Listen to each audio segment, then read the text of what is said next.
ലേവ്യ പുസ്തകം അധ്യായം 10. അനന്തരം അഹ്റോന്റെ പുത്രന്മാരായ നാദാബും അബീഹുവും ഓരോ ധൂപകലശം എടുത്ത് അതിൽ തീയിട്ട് അതിന്മേൽ ധൂപവർഗവും ഇട്ടു. അങ്ങനെ തങ്ങളോട് കൽപ്പിച്ചതല്ലാത്ത അന്യാഗ്നി യഹോവയുടെ സന്നിധിയിൽ കൊണ്ടുവന്നു. ഉടനെ യഹോവയുടെ സന്നിധിയിൽ നിന്ന് തീ പുറപ്പെട്ട് അവരെ ദഹിപ്പിച്ചു കളഞ്ഞു. അവർ യഹോവയുടെ സന്നിധിയിൽ മരിച്ചുപോയി.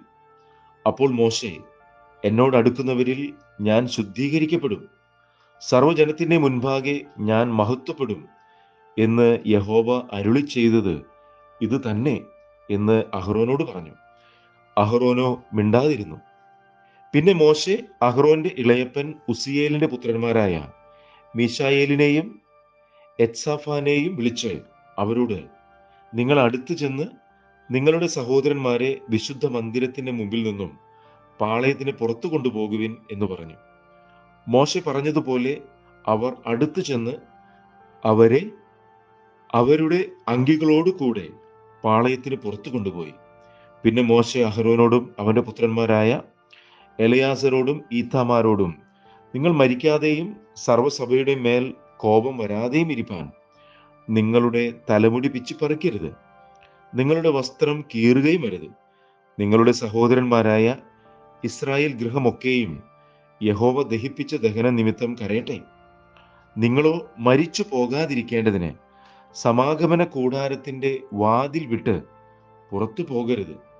യഹോവയുടെ അഭിഷേക തൈലം നിങ്ങളുടെ മേൽ ഇരിക്കുന്നുവല്ലോ എന്ന് പറഞ്ഞു. അവർ മോശയുടെ വചനം പോലെ തന്നെ ചെയ്തു. യഹോവ അഹ്റോനോട് അരുളി ചെയ്തത്, നീയും നിന്റെ പുത്രന്മാരും മരിച്ചു പോകാതിരിക്കേണ്ടതിന് സമാഗമന കൂടാരത്തിൽ കടക്കുമ്പോൾ വീഞ്ഞും മദ്യവും കുടിക്കരുത്. ഇത് നിങ്ങൾക്ക് തലമുറ തലമുറയായി എന്നേക്കുമുള്ള ചട്ടമായിരിക്കണം.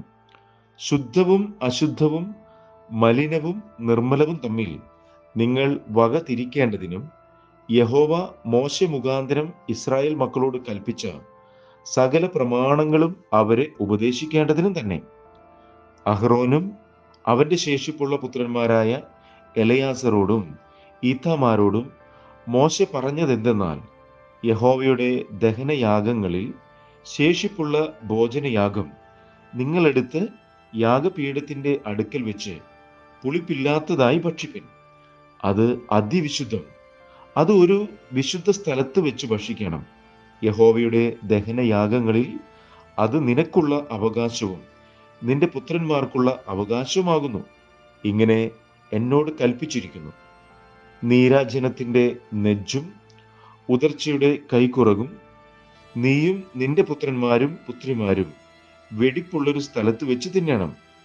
ഇസ്രായേൽ മക്കളുടെ സമാധാന യാഗങ്ങളിൽ അവ നിനക്കുള്ള അവകാശവും നിന്റെ മക്കൾക്കുള്ള അവകാശവുമായി നൽകിയിരിക്കുന്നു. മേധസ്സിന്റെ ദഹനയാഗങ്ങളോടുകൂടെ അവർ യഹോവയുടെ സന്നിധിയിൽ നീരാജനം ചെയ്യേണ്ടതിന് ഉദർച്ചയുടെ കൈക്കുറകും നീരാജനത്തിന്റെ നെഞ്ചും കൊണ്ടുവരണം. അത് യഹോവ കൽപ്പിച്ചതുപോലെ ശാശ്വത അവകാശമായി നിനക്കും നിന്റെ മക്കൾക്കും ഇരിക്കണം. പിന്നെ പാപയാഗമായ കോലാടിനെ കുറിച്ച് മോശ താല്പര്യമായി അന്വേഷിച്ചു, എന്നാൽ അത് ചുട്ടുകളഞ്ഞിരുന്നു. അപ്പോൾ അവൻ അഹ്റോന്റെ ശേഷിപ്പുള്ള പുത്രന്മാരായ എലയാസരോടും ഈഥാമാരോടും കോപിച്ചു. പാപയാഗം അതിവിശുദ്ധവും സഭയുടെ അകൃത്യം നീക്കിക്കളവാനും അവർക്ക് വേണ്ടി യഹോവയുടെ സന്നിധിയിൽ പ്രായശ്ചിത്തം കഴിപ്പാനും നിങ്ങൾക്ക് തന്നതുമായിരിക്കെ നിങ്ങൾ അത് ഒരു വിശുദ്ധ സ്ഥലത്ത് വെച്ച് ഭക്ഷിക്കാഞ്ഞതെന്ത്? അതിന്റെ രക്തം വിശുദ്ധ മന്ദിരത്തിനകത്ത് കൊണ്ടുവന്നില്ലല്ലോ. ഞാൻ ആജ്ഞാപിച്ചതുപോലെ നിങ്ങളത് ഒരു വിശുദ്ധ സ്ഥലത്ത് വെച്ച് ഭക്ഷിക്കേണ്ടതായിരുന്നു എന്ന് പറഞ്ഞു. അപ്പോൾ അഹ്റോൻ മോശയോട്, ഇന്ന് അവർ തങ്ങളുടെ പാപയാഗവും ഹോമയാഗവും യഹോവയുടെ സന്നിധിയിൽ അർപ്പിച്ച് എനിക്ക് ഇങ്ങനെ ഭവിച്ചുവല്ലോ. ഇന്ന് ഞാൻ പാപയാഗം ഭക്ഷിച്ചുവെങ്കിൽ അത് യഹോവയ്ക്ക് പ്രസാദമായിരിക്കുമോ എന്ന് പറഞ്ഞു. ഇത് കേട്ടപ്പോൾ മോശയ്ക്ക് ബോധിച്ചു.